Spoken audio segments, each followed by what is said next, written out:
Welcome, welcome, welcome, and thank you for joining us for another beautifully blessed, peaceful, prosperous, productive, and phenomenally powerful night. We are your hosts, Tori the Barber, the one and only, the only one under the sun, and the man, the myth, the legend, the man with the plan, FreeWill Code.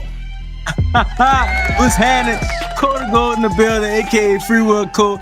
Man, thank you and welcome to another edition of the FreeWill Podcast, where we create a community that normalizes growth, for people like you and me, so we can be the best versions of ourselves. Boy, so that intro was electrifying. Come boy. on, man. I'm feeling on the stage, huh? Man, listen, I'm feeling electrified, man. What's going on with you, my guy? The curtains came back, the lights started flickering, huh? Yeah. Come on, man. What's up, man? Stay with the man. How you feeling today, bro? How am I feeling today? I'm not gonna lie to you. I'm feeling very, very good in this moment. This last week has been it's been like me versus sleep. And I haven't been winning. Sleep haven't been winning. One or the other. Something ain't been getting done in this sleep. Sleep ain't been winning. But man, I feel real good in this moment, man. How you feeling today? Man, in this moment, I feel fantastic, man. There's something about when you hit that another listen to the FreeWill Podcast. Oh, all right. You know what I mean? It's everything leading up, because if you just hit the FreeWill Code, I don't got it. You know what I'm saying? But if we do, like, when we rehearse, like we do like a little warm up right before this, right? But we do the introduction. But when he do the whole thing, he be electrifying, like FreeWill Code. I'm like, let's go, baby. I feel like I'm out of, you know what I'm saying? I feel like it's a Super Bowl, huh? Yeah, man. Yeah. Listen, one day I did a walkthrough in a barbershop one day, and I literally envisioned us on the stage, because remember I told you about the idea about the podcast fest. That's something that I really want to bring into fruition. Man, I just imagine doing the actual podcast introduction on the stage at the Pie Fest, and it's just going dumb. It's just going dumb. Stupid. FreeWill Code, and everybody man, that'll be fire, bro. They got, I'm telling you. I'm saying they got buku boots for people doing podcasts everywhere. You go watch them doing their podcast live. Yeah. That's fire. X. Man. We might have to cut this part out. No, you know what I'm saying? We gotta keep that. I'm saying we might have to go patent that up right quick.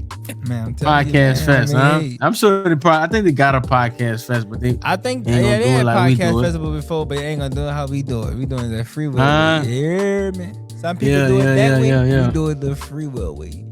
Come on, man. What's going on with you, man? Man, I'm grateful. Talk to him. Grateful. Thank you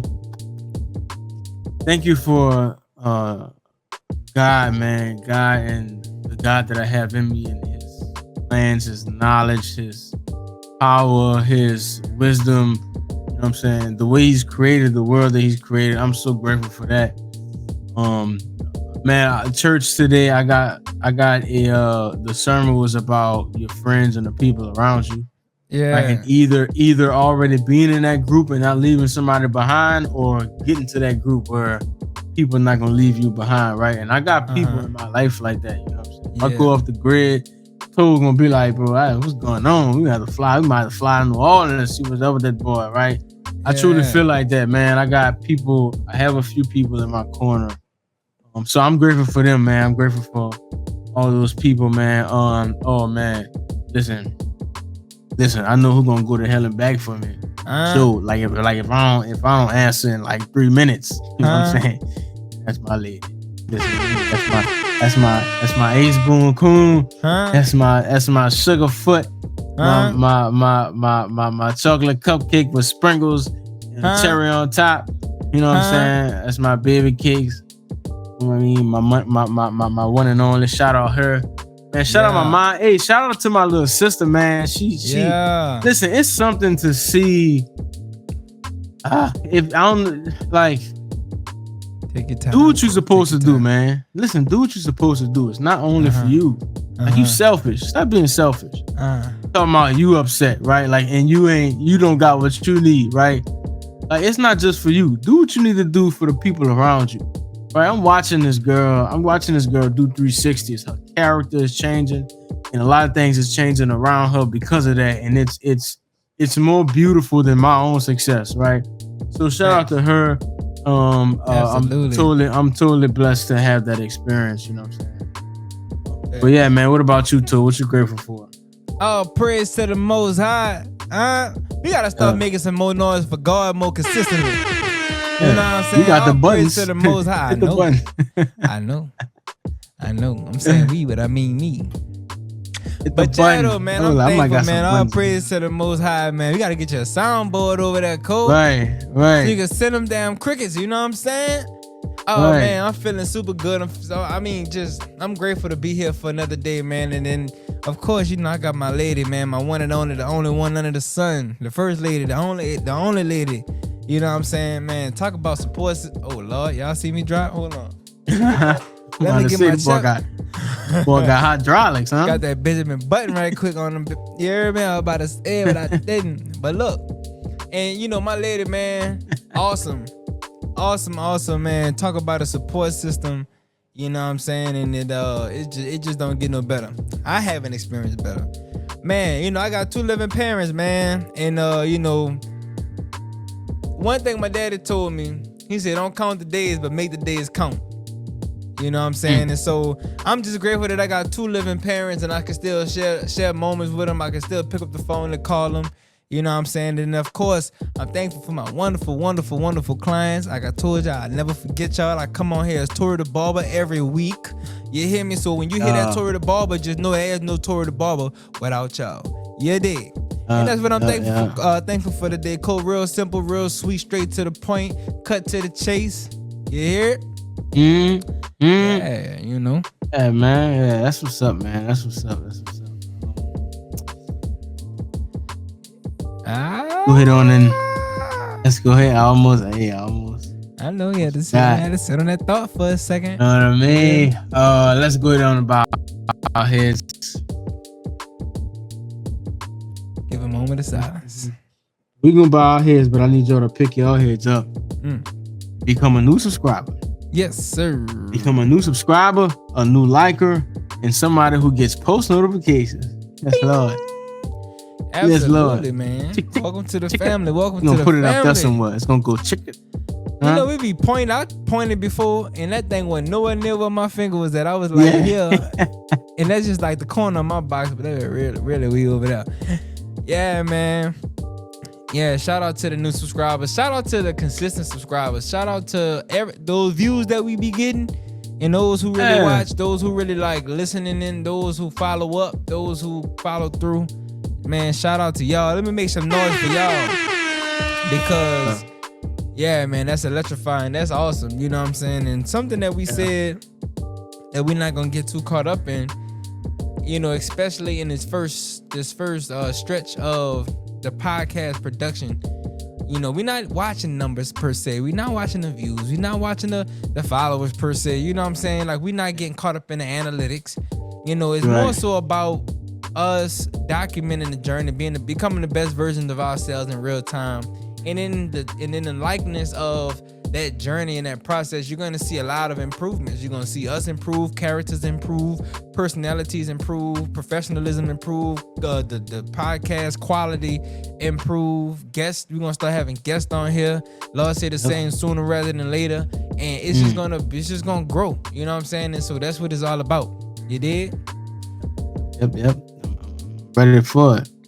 And listen, you might not even see, to keep it G, you might not see good and you might not see improvements, changes. Sometimes all changes aren't all good, and we're willing to always share that journey with you as well, because that's real.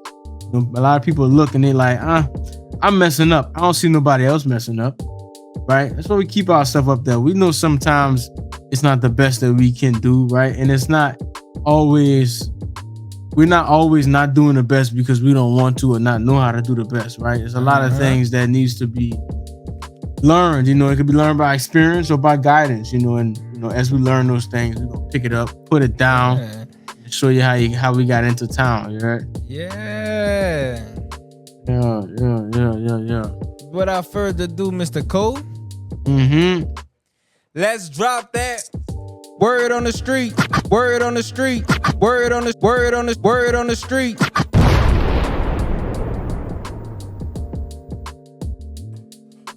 DJ Mustard to pay ex-wife Chanel Theory, or I'm sorry, it looks like Theory, $24K in monthly child support. God damn.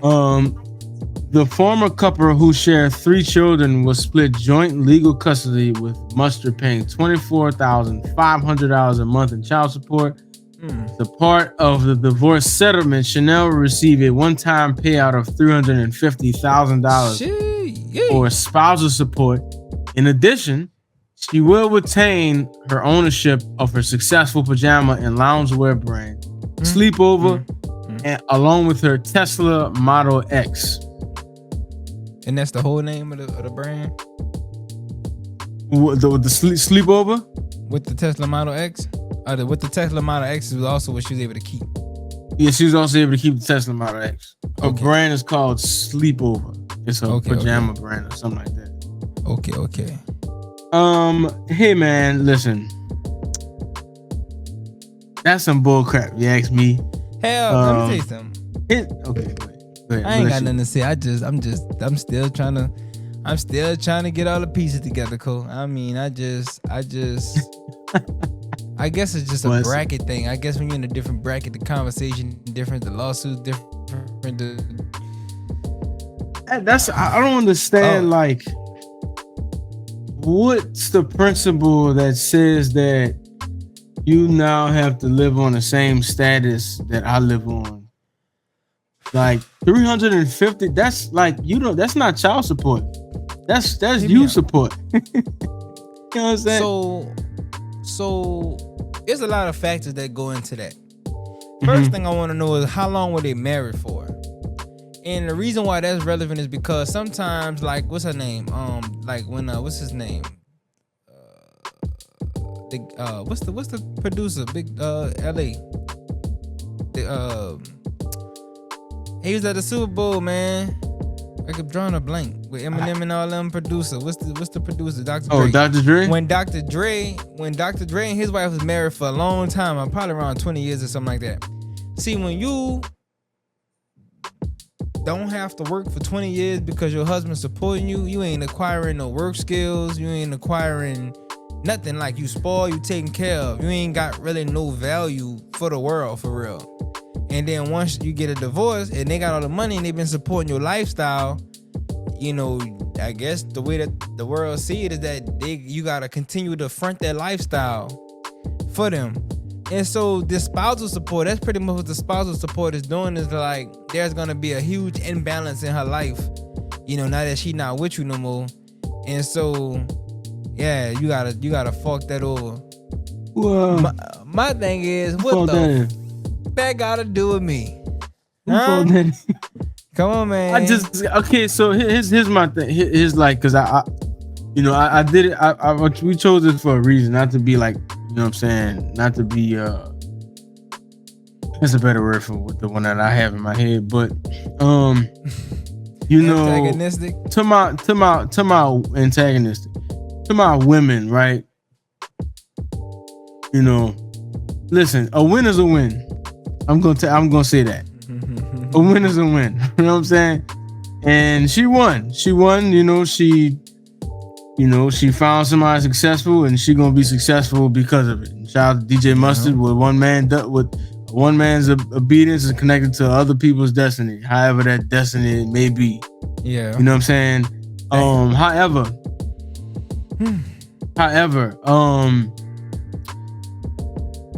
I want my women to be more. I don't even know if I want it to be. You know what? I didn't think about this because I was about to say. I was okay, right. I was about to say I want my women to be more independent, but there is a world where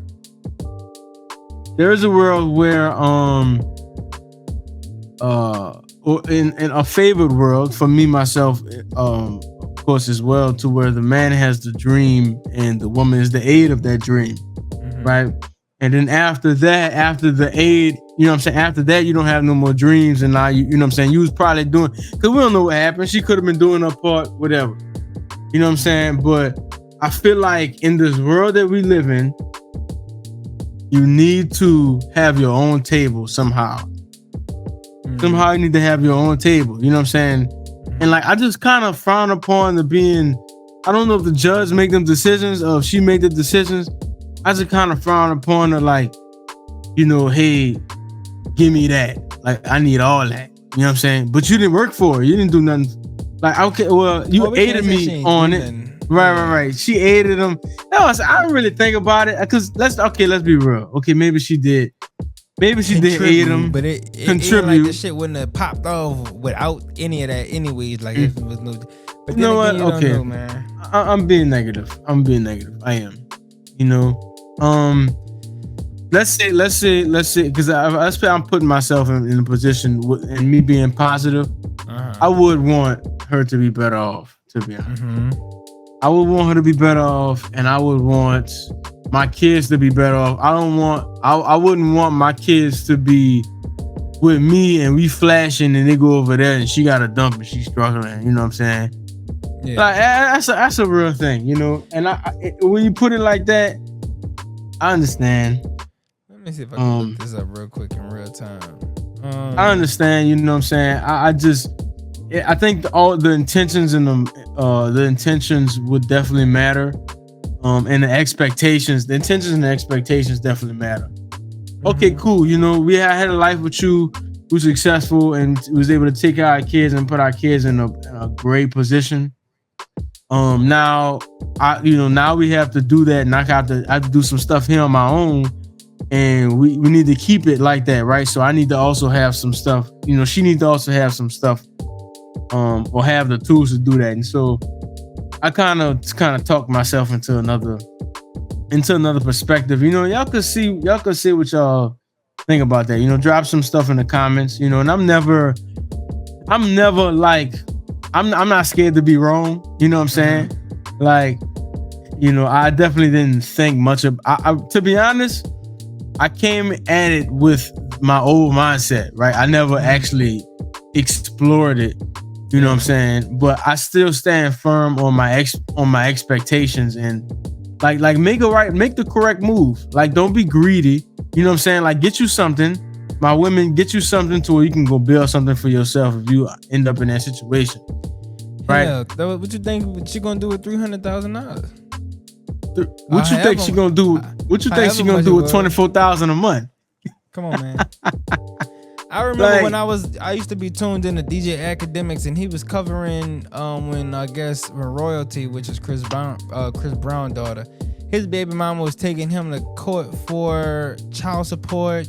Maybe it was also a back child support thing. I don't know how that would go, but she wanted like 114. It was a crazy number, bro. She wanted like $114,000 in child support a month. Like, that's what she shot for. And I guess if you don't aim too high, then you aim too low. She ain't getting nothing close to that. But imagine that. Like, you got people who really get the shit end of the stick, and they order to pay dozens of thousands of dollars a month, and it's like, you don't need all that to take care of a child. And I guess what I learned is, like what you just said in Chris Brown case, is that, you know, you got mansions by dad, but you got apartments by when you with your mama. You know what I'm saying? And that's kind of created an imbalance, I guess, mentally for the kid. You know what I'm saying? So they want to kind of like, you want him to be able to provide that same lifestyle. It's weird. It's weird with all that stuff that go into it, man. But I like that code. Like, you know what I'm saying? Get you enough to get you going. You know what I'm saying? I don't think that it's totally unfair for them to get something. But I do think there should be a margin of reason, within reason. Right. I don't care how much money you got. Like, if you a multi-millionaire, like, let's say you got hundreds of millions of dollars, but then they want you to give her $200 million in spousal support or something. It's just like, it'd be crazy to me. It just be crazy. $5 million, like what's his name? We were just talking about Dr. Dre. Like, his spousal support, whatever they settlement or whatever, that shit was erroneous. That was crazy. You know what I'm saying? But yeah, he had a lot. It was a lot. Man, let me tell you how much it was. I might before we close this off. Yeah, for sure. Yeah, man. You know, you definitely changed my perspective. But don't be that person. Like you don't leave. And I'm preaching to the birds. You know, with this concept, because many people don't give a good goddamn on what they look like when they leave here, because they don't think about that stuff. They don't think about the truth. The truth is that, you know what I'm saying, you don't have nothing, and this person's legacy dies tomorrow, or he don't get no money tomorrow, you're gonna be SOL. You know, so get something to where, like my women, my ladies who's in that position, don't be looking at child support that's for your child. If you gotta use it to protect your child or put you in a better position to do something for your child, that's different. But don't be like, I gotta get my nails done, he ain't pay me, right? Or my bill's not paid because he ain't pay me. What you would have been doing if you didn't have that? Cool. You know what I'm saying? Come on now. Talk to me, somebody. Not me. Talk to him. Yeah. Dr. Dre. And said it reads, Dr. Dre's ordered to pay to Nicole, that's his ex-wife, spousal support in the sum of $293,306 a month. That's almost $300,000 a month. A month, right? Payable on the 1st of each month, commencing August the 1st, 2021. That was that. Now 2022, they got something else. Dr. Dre owe her half of his $1 billion estate and $2 million in spousal support a month.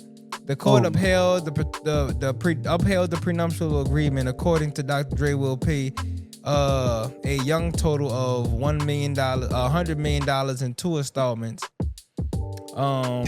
As part of their property settlement agreement, while he has estimated net worth of $820 million. I don't give a goddamn how much money I got. She's set.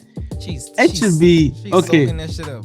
I think don't they do that they do that based on your income and your net worth and stuff, right? It varies, it varies per person. That is what I don't agree with. I think that there should be a set, like I don't care what you do, what school that child goes to, what house you get. You don't need over $100,000 a month. You don't need that, bro. Like set a thing.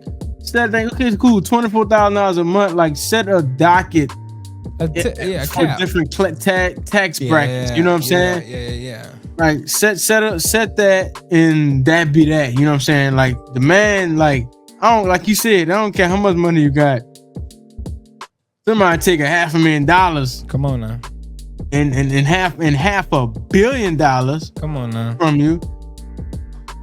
That's gonna hurt. That hit hard. That hurt to hear. Cool. That hurt to hear. That hits hard, you know. And I don't know, man. I just don't agree. Yeah, man. Hey, but guess what? Everything. My women stay strong. Stay ready. Stay prepared.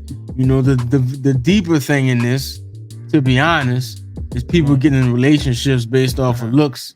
You don't even love that person. You know what I'm saying? Or you getting with somebody for an opportunity, and it was gonna end up like this regardless. That's where you really messed up at.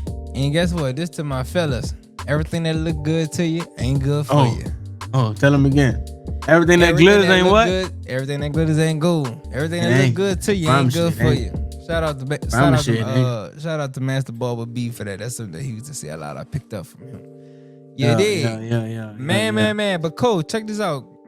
Yes, sir. Check this out. Today, the conversation of the day, the long-awaited conversation of the day, man. We are talking about something very, very interesting. And when I heard this, it stuck with me. I don't know if it's where the mind goes. You know, we like to, feed off like negative frequencies. Negative frequencies are more attractive than positive frequencies or different things like that. But I don't know if that's what contributed to this, but this topic, man, is just, It's just something about it. So today we are discussing silence or violence. Not necessarily silence versus violence, but silence or violence. And the interesting thing about it is normally we have discussions and we kind of speaking of it from like a generalized perspective. But today, what makes today special and what sets today apart from any other podcast that we have done is that, not any other one, not all of them, because some of them we do go inside, but this one we going internal. When we are looking within ourselves to get down to the bottom, the root cause of our experience with silence and violence, or silence or violence. So y'all stay tuned, stick to the end. Hey, everybody who watched this is gonna get something from it. You know what I'm saying? I'm excited to get on with this conversation, Cole, man. Silence. I feel like they needed a commercial break after that. I know. Stay tuned. Come back. FreeWill Coach, Tori the Barber in the building. Yeah. Let's go. Let's get it. Shit, we might insert a commercial, goddamn. All right. Man. Hey, it's coming. We'll be free forever. Man. So check this out, Cole. Man, silence and violence. What you thought about that? Like, before we even really fully get into the conversation, and I got the questions right here, man. What is your first initial impressions when you heard, or when you hear, even in the present moment, silence or violence? Some choose silence, some choose violence. I think that is one of the crippling mindsets that our society has, you know. Just the saying silence or violence, right? Mm-hmm. You know, because it gets much deeper than that. Mm-hmm. And we will learn that you don't have to pick any of those, you know. Mm-hmm. And you know, and I've my whole childhood, it was only them two. I ain't had nothing else. You know what I'm saying? Mm-hmm. You know, I ain't gonna say nothing about it. You know, and I'm in my mind, I'm doing you something by not saying nothing about it. And you know, or I'm gonna lash out and I'm gonna cut up. You know what I'm saying? And give out violence. And violence don't necessarily have to be towards other people. It can just be actions, right? It can be violent actions or violent thoughts can come about, you know, that you kind of indulge in, you know, and that is, the mindset is something that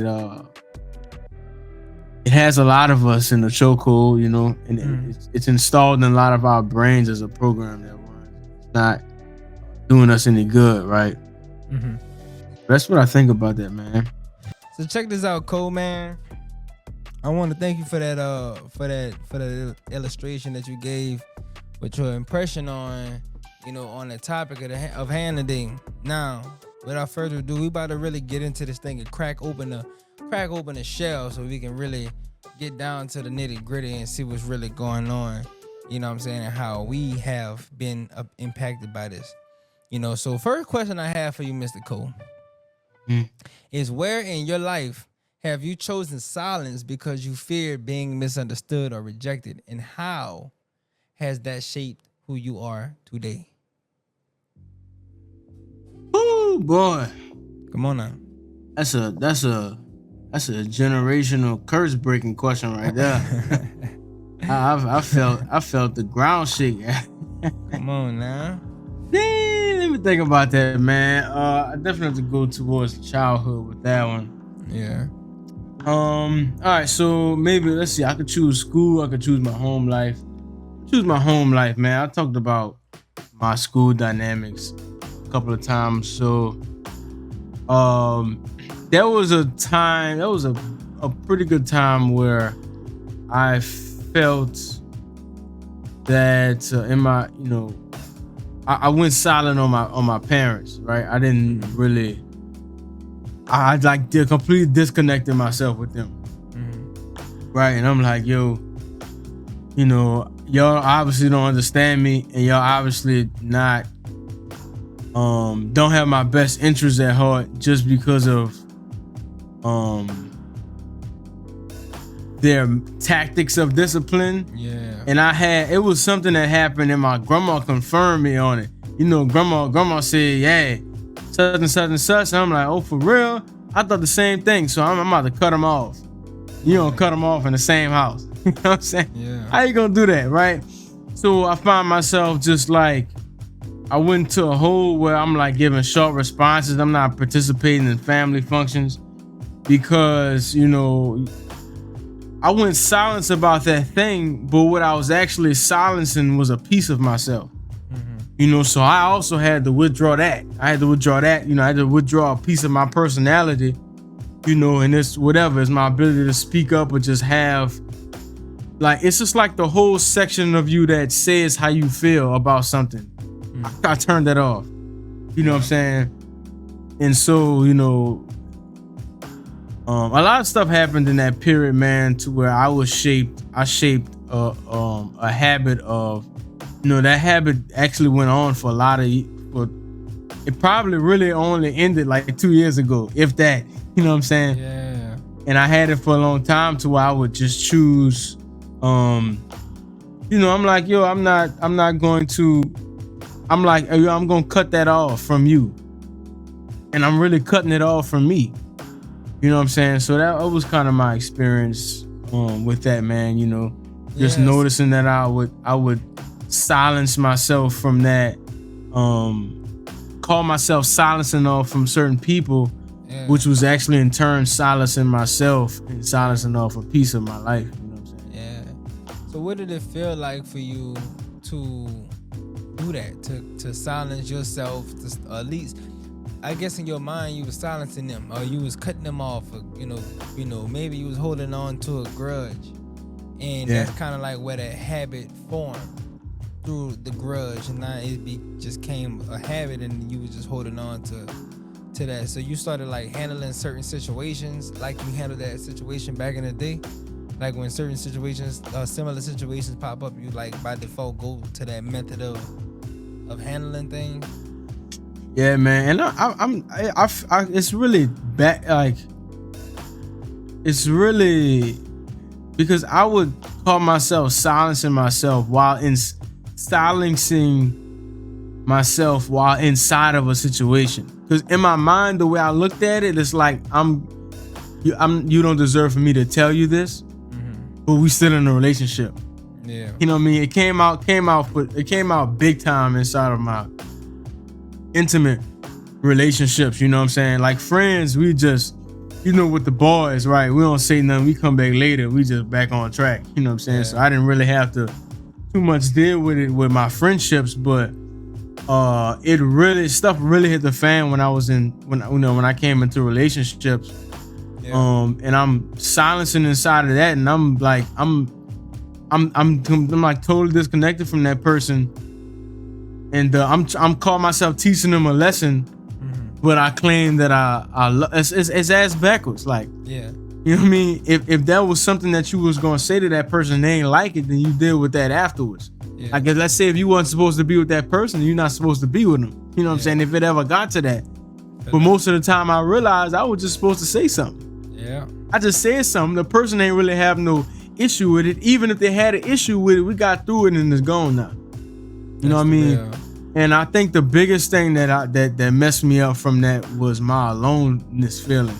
Because I would cut people off and then I feel alone because I'm not talking to anyone.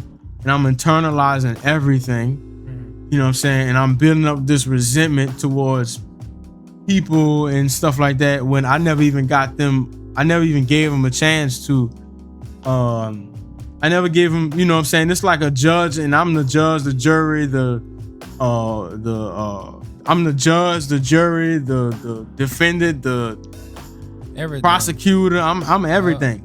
I'm closed door. You don't even get the paperwork. Yeah. You know what I'm saying? All you hear is saying that's it. So you pretty much full court press. Like you the coach and the offense and the defense and like you everything. And the crazy thing about it is when I'm hearing the similarity between that experience you shared, how you had both parents in the household and you isolated yourself from them, you secluded from them, you cut that communication off, and you in that moment you became the judge, the juror, the prosecutor and everything, because you was judging them. You probably had some judgments about yourself. You probably had, you had your personal feelings about it, but you wasn't communicating with it properly. You was holding on to some things, and so, when you have a traumatic situation like that, it can definitely resurface in the way that you communicate and how you communicate. Did I say that twice? The way that you communicate and interact with other people, especially in your relationship. So yeah, I definitely seen that similarity. Yep. For sure. And let me add this, because you had a part in the question that said because you fear being misunderstood or rejected. Mm-hmm. That was definitely the basis of all of it. Yeah. Right. To me, I'm like, I say something and nobody's going to understand where I'm coming from. Mm-hmm. Nobody's going to help me. You know what I'm saying? That was my mindset from that. Like basically, right? Yeah, I feel that. So you gonna ask me the question, or you gonna have me ask? Yeah, for sure. Nah, for sure, man. Like, definitely, bro. Like, what you think about? Like, is that something that you can relate to? Like, where I'm coming from, or what was your experience? In kind of silencing yourself off from people, places, people, and situations and stuff. What was your tactics, and how did you feel about that? Well, I would say for myself, and I guess you gotta go to childhood with it, because that's when you learn. That's where you build. That's where your building blocks are formed. For me,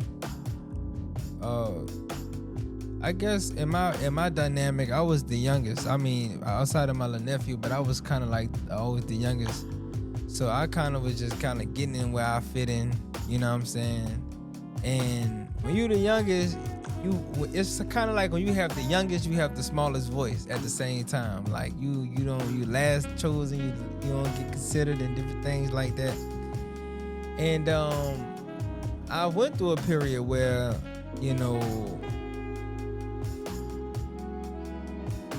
like I said, you're the youngest, so you have that, you have the small voice. You don't really, you just kind of get it. You just get in where you fit in. And I also had a dynamic where I was like, the only child too. You see what I'm saying? And then you have different situations that you may experience in school. Like for me, when I moved to California, I was the youngest. No, not the youngest. I was the only black kid in the whole school, right? It was a whole class primarily populated by Hispanics, like 99.9. I'm that 0.1%, and I'm the only black kid in the school. And so, there was just different changes and different things that, I went through in life that I had to adapt to. And I was talking to my mama today, and she told me something. She was like, man, I really don't know too much about you. She said, you don't say much. She said, outside of, just the things that I know that I've seen for myself, but I really don't know you. You kind of private. Like, you don't talk about, you don't talk about your life. You don't talk about what your experiences, what you're going through, and different things like that. And I noticed that I have a tendency to sometimes have a build up, and I used to have outbursts when I was younger, and I get pissed off. I remember one time in class, I don't really remember why, but I remember just throwing a chair across the classroom. And I had my anger issues, at times they occurred. And then my mama was like, she told me, she was like, but I noticed this though. I noticed that I have a build up, and then sometimes I might have an outburst. But in the seat of my outburst, I don't want to be addressed for the outburst. I want to be addressed for the suppressed emotions, the suppressed situations that I was going through, whatever that was bothering me that I didn't communicate. But it's like, how can you be seen for that if you're not speaking on it? And the only time any of it is really coming out is through, I guess we could say, like the violent aspect of it, when they're angry and you just raging, So yeah, I kind of like jumped around a lot with that one, but yeah. Hold on, Cole. I don't hear you again. What happened? My bad. There it is. There it is. So I was saying, like, you, I have to remind myself when I'm answering the questions is that we actually going through this real time. Right. Gotta keep reminding ourselves that. So to what you said, right? We do see, like, even if we don't know that we want to be addressed for those suppressed things, that's what we actually want to be addressed by, right? Like, I mean, that's what we want people to address. Like, I won't blow up on you, and I want you to see every wrong thing that you ever did. You know what I'm saying? I want you to read my mind in that essence, because it is a blow up build up. The blow up is a build up of the, you know what I'm saying, of everything that I've been holding in. Yeah. So, one major thing that we both didn't have, like, in our childhood, that a lot of people didn't have, was the ability to communicate and articulate our emotions. You know what I'm saying? And so that's why I want to pull out of that, man. And the next one is you want to say something? No, not necessarily. We can keep it rolling. That was a good one. That was a good warm up. Yeah, for sure, man. Like, in the next, like, along with the silence, and you kind of spoke on some of your. You kind of spoke on like the outbursts, right? The outburst is like something that's violent, right? So, like, what, I guess along with that, right? What other violent thoughts or emotions, that you harbor either secretly or publicly towards yourself, and others, right? And why you think if you've identified them, or when you've identified them, why you think you allow them to persist so long? Oh, man. So yeah, it's a big question. That's a big question.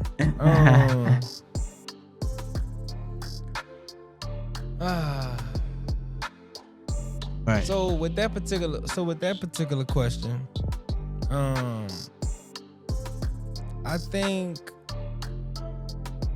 those per se violent thoughts or emotions, I would say first and foremost that they came from that. I think they come from the quiet place. They come from the part of you that is not expressive or don't have the courage to express yourself. I have a tendency I'm the type of person that like to thank for people. And sometimes when I thank for people, that means I already play out the scenario in my head. And at least the scenario that I think that is most likely to go. Like, and because I kind of already just pre-ran the cycle of the event, I just kind of move accordingly without even taking the initiative to engage in the possibility, because I'm avoiding that. And so when those violent thoughts or emotions come through, I wouldn't say I have violent thoughts or emotions to where, I'm like, what's the word? Like, when you premeditating, I'm not like premeditating anything, but sometimes when I'm holding on to those things, it'd be like me not having the courage to go through with the worst case scenario.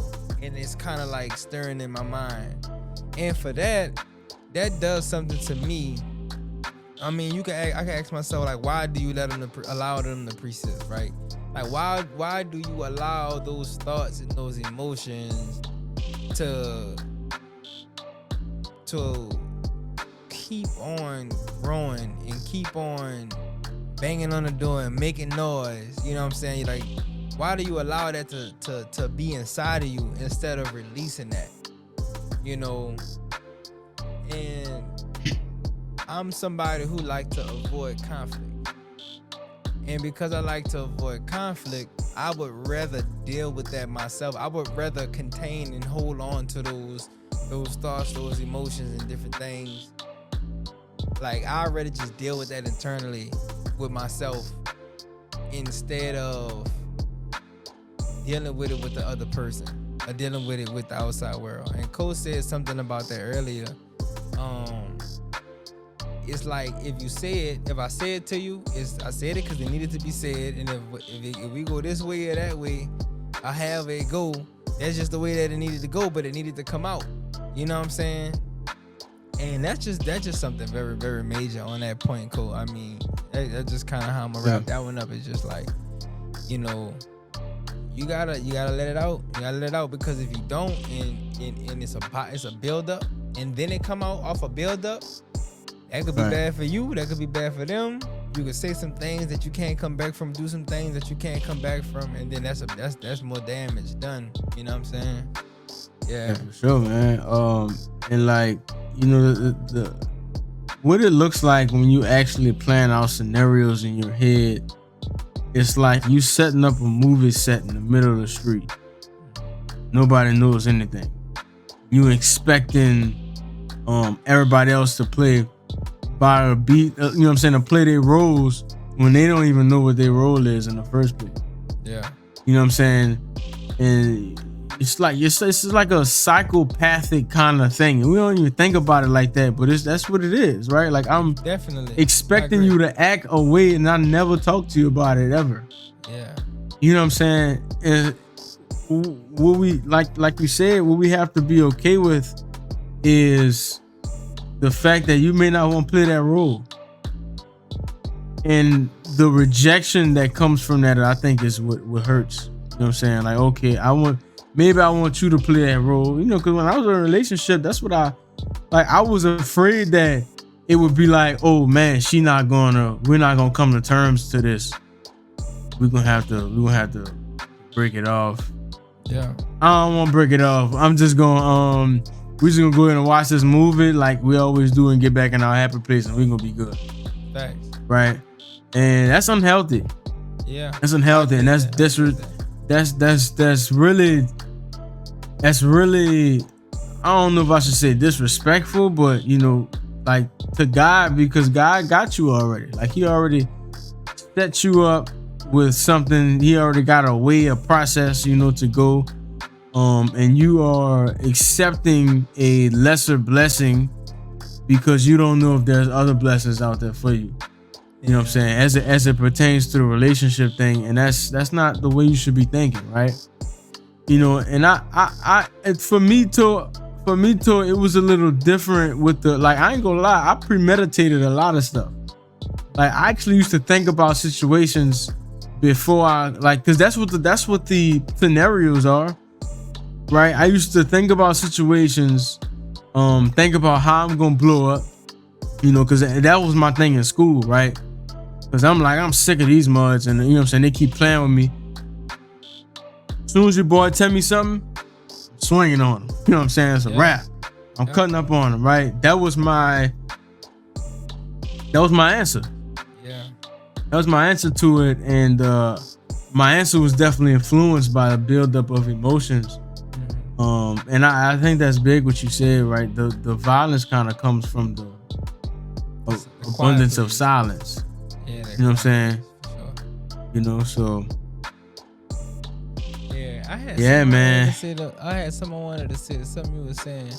Oh, you was talking about, like, when I guess you were saying you know you gotta have that conversation, but instead of you having that conversation because you know what it's gonna lead to, you avoid it altogether, and then you just kind of like go to acting like everything all good. Well, let's just watch this movie because we gonna get past that. Like, we gonna just skip past that. We ain't got nothing else. You know what I'm saying? And I've been there. You know what I'm saying? I've definitely been there. And I think, and so, without getting too deep in it, I just wanted to say that is that's a multi-layered statement in that you made, because there's a lot that go into that, and you even go into like the codependency and all that kind of different stuff that go into that, but that's gonna take us too far off. But yeah, definitely. I mean, that was I like how you pretty much painted that one, cool. Yeah, man. So, let's talk more about self too, like. Cause I didn't know if you was gonna go there, but like the internal voice, like the internal silence of there's something there with that, bro. Like it's something like where I feel like sometimes I had cut myself off from stuff. Uh-huh. Maybe it wasn't, I didn't this. Oh, I didn't want to. It's like I didn't want to deal with it, even though it's there. It's like having something sitting right here. You just it's right there. You know what I'm saying? It's in your mind. Yeah. It's sitting right here, but I'm like, I ain't gonna. Yeah. All right, I ain't gonna look at it, right? And I'm building off of that, and I'm also bringing that with me everywhere I go. Yeah. Everywhere I'm going, I'm looking like this, and they're like, "Bro, what you doing?" Oh, nothing. I'm good. You know what I'm saying? Like everywhere you go, this is how you are, right? And you're not like this because you're not looking at you. You're not looking everywhere physically because you're not looking everywhere mentally. Yeah. You know what I'm saying? And so like my relationship with myself, that I think that was out of everything that happened in my childhood, that was the worst thing that I when I look back at it, like that was the foundation of everything. You know, so how was your, you know, if you've explored it already, like how was your relationship with you know, coming up in your childhood years? My relationship with me coming up. So,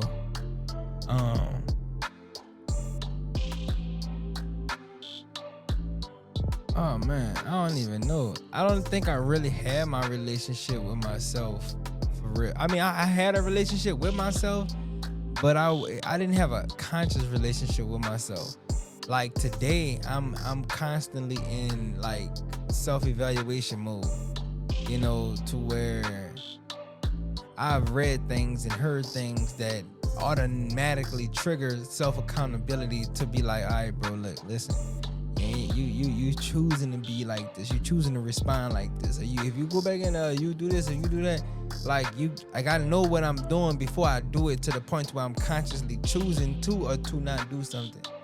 Back then, I didn't really have like my relationship with myself, man. I mean, I had times where I beat myself up, you know what I'm saying, about things. You know, I might have messed something up, broke something. I might have broke something and hid something, and I was, you know what I'm saying, and you gotta deal with yourself. You ever did something where you know you about to get in trouble about it, and so you dog yourself out before you even get trouble with your parents. It'd be like you be cursing yourself, hitting yourself.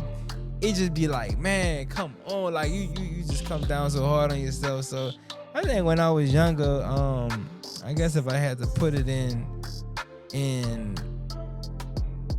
words or kind of paint a picture of my relationship with myself when I was younger, was more like a friend in me, but it was me. It's weird. It's like a friend in me, like, you know, like I just said, like you mess something up and you come down on yourself, like you chastise yourself first. So it's like, I don't want to say like I was my imaginary friend, but it's just like, I guess I always kind of had a relationship with myself, but I just didn't know I had a relationship with myself. You know, or you'll talk to yourself, or you'll come down on yourself, or you'll judge yourself and different things like that. But it was just, it wasn't conscious, like you said. Yeah, it was just it wasn't like relationship type. It wasn't really intentional. Right, it was just natural, but it wasn't intentional. Yeah, like I didn't even know that you can. I'd be lying if I really knew that you can have a relationship with yourself. Like, you know, at that time, that's still the time when you thinking like, oh, bro, you talking to yourself? So you crazy? Something wrong with you? Like, stay away from do it over there. You know what I mean? But I wonder where we get that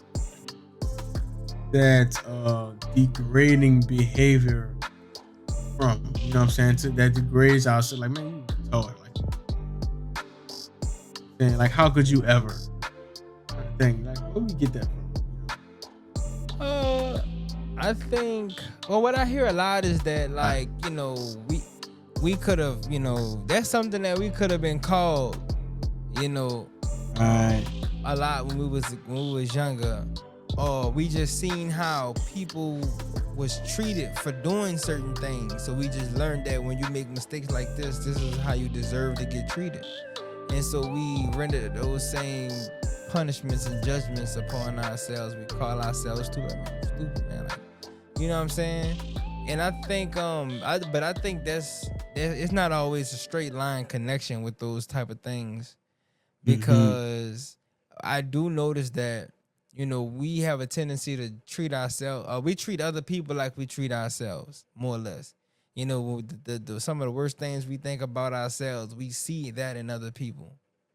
And that's kind of like a crossword puzzle all in its own, because it's kind of like it get kind of tricky when you try, because what that is called is that's domestication. That's the things that the way that you operate, the systems that you operate off of, you know, the agreements that you done made with yourself, the definitions, the values that you have, that's not really yours, but you accept that as, you know, a means to operate in. You know, it get tricky, but that's definitely something worth evaluating. Yeah. So we pick up. Most of the time we pick up. Hey, you know what? Hey, listen, I love my people to that. I love my mom, man. I love my daddy. They told me they had them muds had some stuff to say, boy. I'm talking about I'm gonna put a hole in your back to you a moron. You know what I'm saying? Listen, I can pull it up. Yeah. I can pull it up, man. So you know what? That has a lot to say with it has a lot to say of not of them, but of the culture of parenting back then. Yeah. You know what I'm saying? And what they had, you know, it was raised the same way, you know what I'm saying? And, you know, it has its pros and its cons. You know, the communication was probably horrible, but we knew that consequences was right around the corner. You know what I'm saying? The relationship with consequence was, well, I gotta be real. The relationship with negative consequence was there, not always with positive consequences. Yeah, you know, that's something I definitely learned. Or I'm conscious of. Right, you know, when somebody does, like ET say, right? ET was like, you know, his wife did some. She lost his wallet or whatever. He cut up on her, and he like, man, you lost my wallet, such and such and such. And he walked in the house one day. The whole house was clean, you know, whatever. She had his stuff. She cooked his favorite food or some shit, some stuff like that, right? Yeah. And she was like, "What's up?" Like, what you mean? He was like, "What's up? What my, you know what I'm saying? What we doing? What my praise at? You know what I'm saying? Yeah. Like you cut up on me when I lost the wallet. You know what I mean? You know what I'm saying? I didn't came up here and cut up. Like, what my praise at for that? Yeah. Right."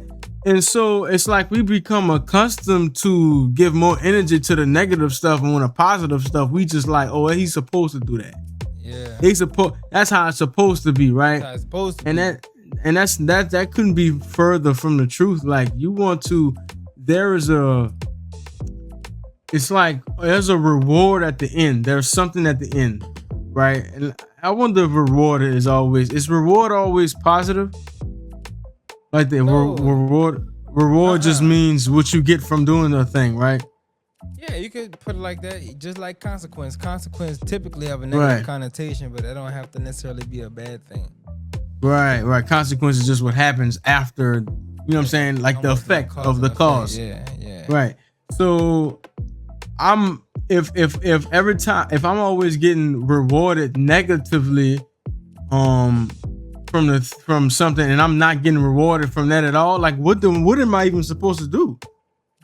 You know what I'm saying? So it's so important to associate a positive reward with positive behavior. Yeah. You know, like of course you want your children to do the dishes. For sure. Reward them for doing the dishes somehow. Reward them with a high five. Get your chores. Get your like a chore program in. Because you sure gonna tell them when they didn't do right. And then you're gonna be in an imbalance. You know what I'm saying? Yeah.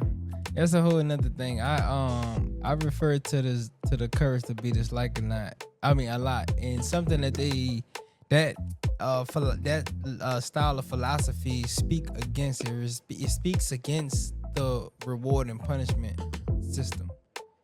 It don't recognize the reward and punishment system.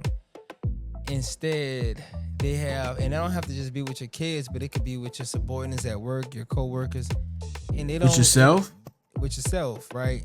And they don't like that. They don't like the, you know, I praise you when you do good, and I'm down on you when you're doing bad, because what that does is when you praise somebody when they do good, it creates a sense of what's the word?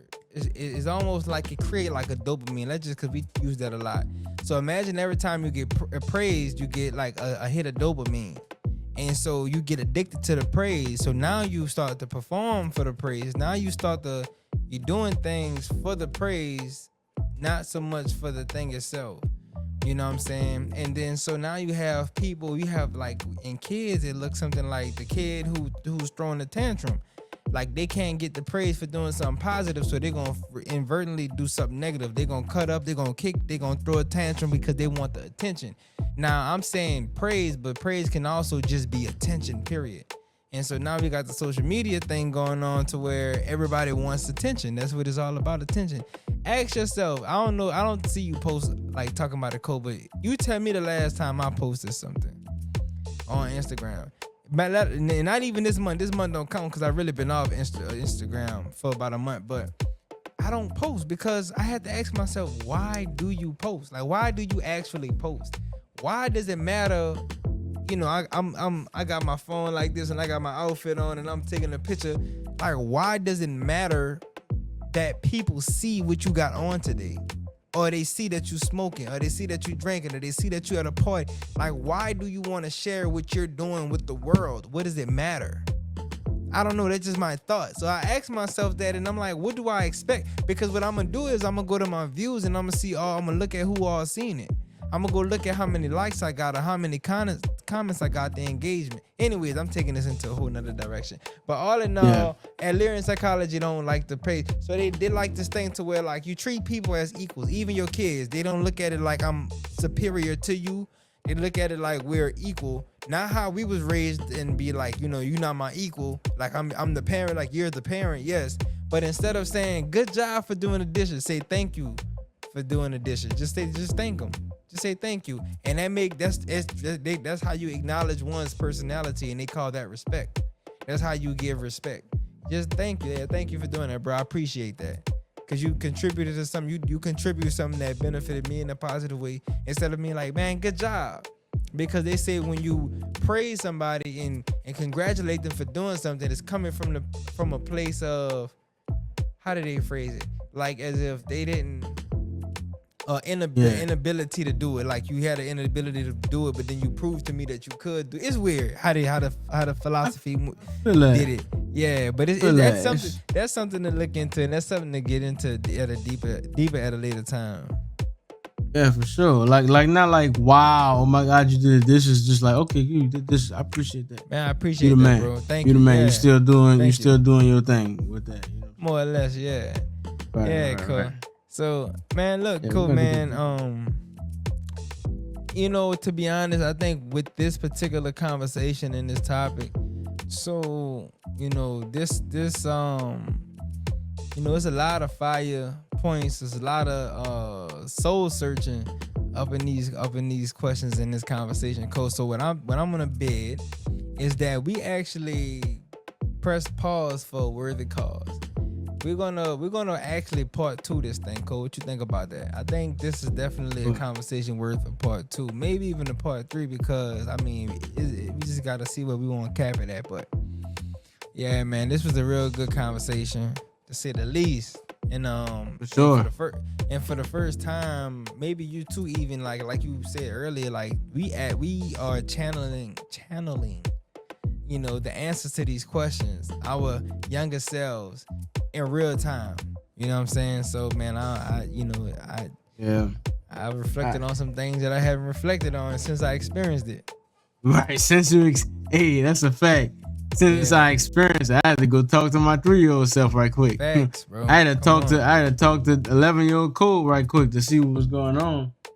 Yeah. But nah, for real, man. Nah, it's not the first time we went that deep, you know. And I actually elected we go deeper a little bit more, you know, because we are, you know, this is definitely a journey within ourselves, and we actually showing that journey. You know what I'm saying? So, you know, and all we have to offer is the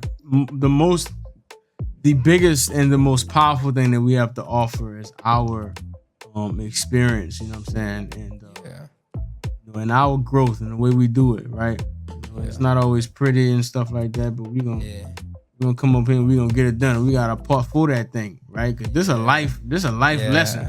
Yeah. You can't do no life lessons in about an hour or 2 hours or 3 hours. People go to school for 4 years to learn psychology, and this is really what this is, right? Yeah. You know what I'm saying? Self-psychology. 4 years to learn that, get a degree, get a associate's degree, a master's degree, a bachelor's degree. Yeah. And then a PhD. Ooh, cool. Come on. How many people got associate's degree? I got associate's degree in barbering, right? Yeah. Some people got a bachelor's degree in business. Some people got a master's in clinical science. Yeah. Some people got a PhD in whatever the hell you can get a PhD in. But how many people got a bachelor's, a associate's, a master's, and a PhD in self? In a person development within themselves? How many people got a degree in knowing who they really are and what they really been through, where they really come from? And I want to give y'all this last thing. Coach said something like, we talking to our 3-year-old selves, our 11-year-old selves. Some of y'all, including us, maybe in some areas that we haven't even unturned yet. Some of us are suffering from things that we hold on today. Some of us have fears that we holding on to, like a fear of heights. Some people have, fears of dogs. Some people have fears of different things. And something that I heard that I think is super duper instrumental, man, and I think I even seen this in the movie too. Man, you go back. This dude went back in this movie. I guess he went back in the past, but it really was in his mental. And he found his 6-year-old self. And the dude and his 6-year-old self was in a dark room in the corner crying. And he was scared. He was terrified. And he grabbed his 6-year-old self and he said, hey, you don't have to cry no more. I got you. You know what I'm saying? You don't got to be fearful no more. I got you. I'm going to protect you. Some of us need to grow in these moments, in these key moments, in order to release ourselves. And in order to release yourself, you have to go back to your 6-year-old self, to your 3-year-old self. Go back to that age where, something happened to you that ain't have no business happening to you and you was violated. Go back and challenge that moment when that phobia of heights was created. And you let yourself, man, look, I got you. I'll never let you fall. I'll never let you slip. And you go let yourself know that I got you, because we got this. Because we was 6 then, but guess what? We 26 today. We 36 today. We 50 today. 20 on that. So go back and save yourself. I want this to be that. I want this to be the call to action for the end of this part 1. And we're going to put a pin in it right there. Go back. Go back and save yourself. Go back and find yourself. Yeah. Sure. Without further